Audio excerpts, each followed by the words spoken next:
Morning sa inyong lahat. Isang 3 minutes video ang gagawin natin ngayon kasi na-approve na, no? 2 hours ago na-approve na ang spot Bitcoin ETF ng Security Exchange Commission, mga idol, no? So kung mapapansin natin dun sa SEC, dalawa lang ang hindi nag-approve. Ito, itong dalawang to, no? Si Jaime at si Caroline.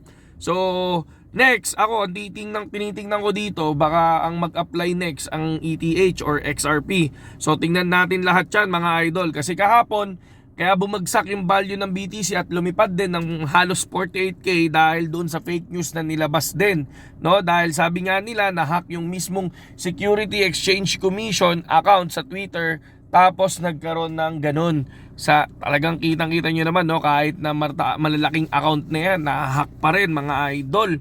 So next, ano yung gagawin natin ngayon? Papakita ko lang sa inyo yung price ng Bitcoin ngayon. So 46,700, lumipad na yan ng 47,600, mga lodi. So dito tayo nagsabi sa mga tropa natin sa Telegram. Ito, pakita ko sa inyo, ha. Para lang alam ninyo, no, nagti-TA tayo dito kasi biglaan kaya hindi ko na nagawa dun sa natin, no, sa YouTube channel natin doon sa PC kagabi. So dito, sabi natin sa kanila, no, ayan, sabi ko malakas na ang kutob ko dito sa ETH kasi nung nakaraan usapan namin dito, sabi ko parang sleeping giant si ETH, mga idol.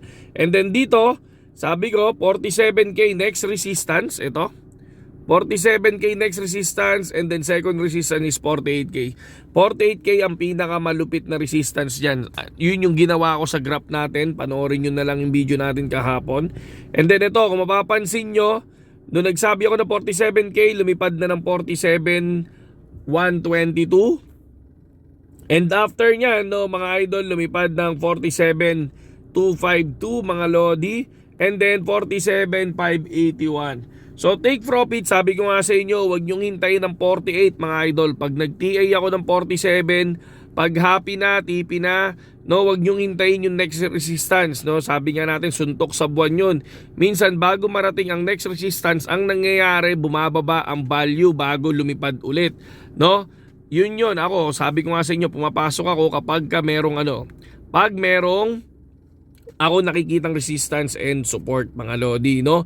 So hintayin natin kung ano ang pwede pang mangyari sa Bitcoin, mga idol. Sa ngayon, ako talagang nagche-check, nagtitingin ng mga tawag dito, mga news. Tapos papasok ako, tapos na ako dyan sa 47.5, no? Nag-take profit na tayo dyan, nandito din sa group.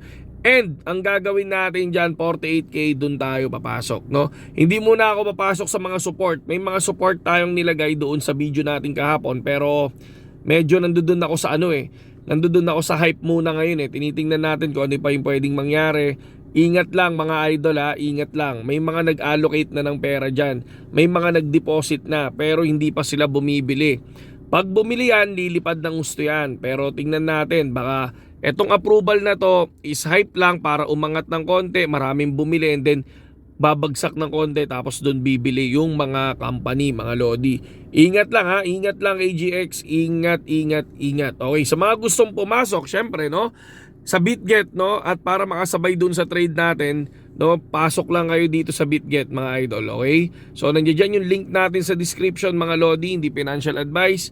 Ang crypto, mabilis masunog ang pera nyo, pero mabilis din lumago, no, ganun yun. Timing is timing, sabi nga nila, no. So saludo sa lahat at magandang umaga sa inyong lahat. Pag happy na, take profit na.